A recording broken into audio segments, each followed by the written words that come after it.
ফ্যামিলির মধ্যে কিভাবে বাইরের লোকেরা এসে গ্যাঞ্জাম সৃষ্টি করে, এটা আপনাদেরকে আজকে একটু ক্লিয়ারলিভাবে বলে যাই। আপনারা 3 ভাই রয়েছেন, ছোট ভাই, মেজু ভাই, বড় ভাই। তো এক সময় দেখা যাচ্ছে যে আপনারা মিলেমিশে চলতে গিয়ে অনেক টাকার মালিক হয়ে গেছেন। তখন আপনার প্রতিবেশী আরেক করিম চাচা আছে কিংবা করিম ভাই আছে, তাদের সহ হচ্ছে না, আপনারা রাতারাতি এত টাকার মালিক হচ্ছেন। তো সে চিন্তা করে, যেহেতু গ্রামের বিষয়, কূটনীতিক রয়েছে, তো করিম চাচা কিভাবে মনে করে যে আপনাদের মাধ্যমে গ্যাঞ্জাম সৃষ্টি লাগানো যায়। তো আপনারা যেহেতু 3 ভাই মিল আছেন, আপনাদের কাছে এসে কোনো ঠাঁই পেল না, তাহলে সে করিম চাচা কিভাবে গ্যাঞ্জামটা লাগাবে? আপনাদের 3 ভাইয়ের তো 3টা বউ রয়েছে নাকি? হ্যাঁ, ওই 3টা বউ তো এসেছে 3 বাড়ি থেকে, 3 জেলা থেকে, 3 গ্রাম থেকে নাকি? তাদের মধ্যে তো ঐক্যবদ্ধ নেই।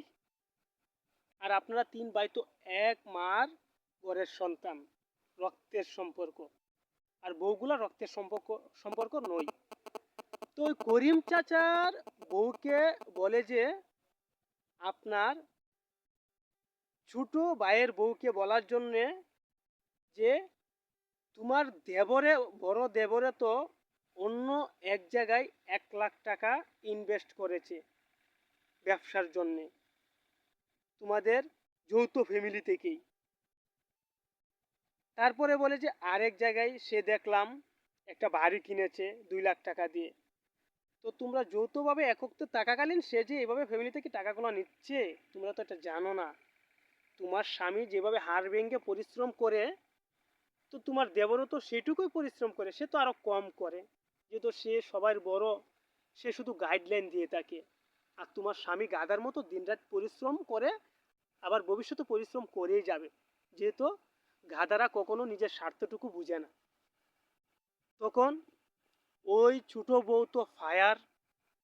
হুম, উনি করিম চাচা তো ঠিকই বলেছে, নইলে তারা এত বাড়ি কিভাবে করতেছে, তারা এত সুন্দরভাবে কিভাবে চলতেছে, তাদের সন্তানদের এত শিক্ষিত কিভাবে করতেছে, আর আমার তো কিছুই হচ্ছে না।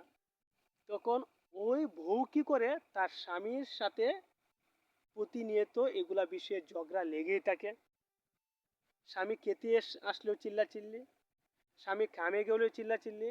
যখন একটা পুরুষ কাজ থেকে বাসায় ফিরে আসে, তখন তার বউ যদি চিল্লাচিল্লি করে তার সাথে, এটা হয়েছে দুনিয়ার সবচেয়ে বিরক্তজনক একটা কাজ। তো এটার মাধ্যমে দেখা যাচ্ছে যে একদিন ওই ভাইও তার বড় ভাইয়ের সাথে কথার কাটাকাটি লেগে যায়। এরপরে একসময় গ্যাঞ্জাম সৃষ্টি হয়ে যায়।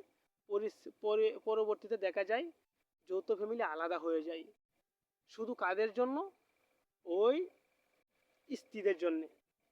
তো জিনিসটা সহজেই বুঝতে পেরেছেন। আগে থেকেই এগুলা পদক্ষেপ নিয়ে থাকেন, যাতে বিয়ার পর আর কোনো সমস্যা না হয়।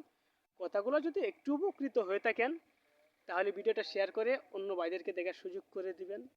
ইউটিউবে দেখলে সাবস্ক্রাইব করবেন চ্যানেলটা, টিকটকে দেখলেন ফলো করবেন আইডিটা। আসসালামু আলাইকুম। আবার আরেকটি নিত্য নতুন ভিডিও নিয়ে হাজির হব। আল্লাহ হাফেজ।